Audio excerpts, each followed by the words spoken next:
വലിയ പ്രതീക്ഷയാണ്. പ്രതീക്ഷ മാത്രമല്ല, ആത്മവിശ്വാസവും ആവേശമാണ്. ഫീൽഡിൽ ഇറങ്ങുമ്പോൾ ആളുകളുടെ ഒരു റെസ്പോൺസ് എന്ന് പറയുന്നത് വലിയ ആവേശത്തോടുള്ള റെസ്പോൺസാണ്.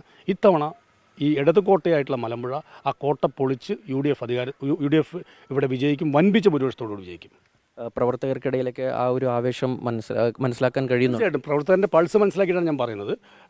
ഞാനിവിടെ കുറേ കാലമായിട്ട് ഈ തെരഞ്ഞെടുപ്പ് രംഗത്തുള്ള ആളാണ്.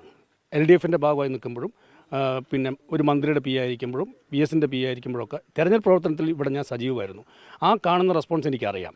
മറിച്ച് UDFനോടുള്ള ഇപ്പോൾ ഈ തെരഞ്ഞെടുപ്പിൽ ജനങ്ങളുടെ ആവേശം കാണുമ്പോൾ ഇവിടെ തീർച്ചയായിട്ടും ഈ മലമ്പുഴ മണ്ഡലം UDF തിരിച്ചു പിടിക്കും.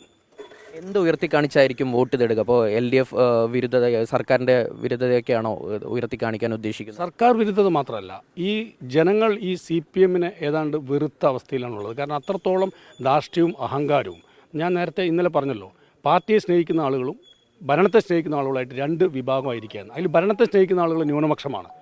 അവർക്ക് വീണ്ടും വരണം, പാർട്ടി എങ്ങനെയായാലും കുഴപ്പമില്ല എന്നുള്ള അവസ്ഥയിലാണ് ഉള്ളത്.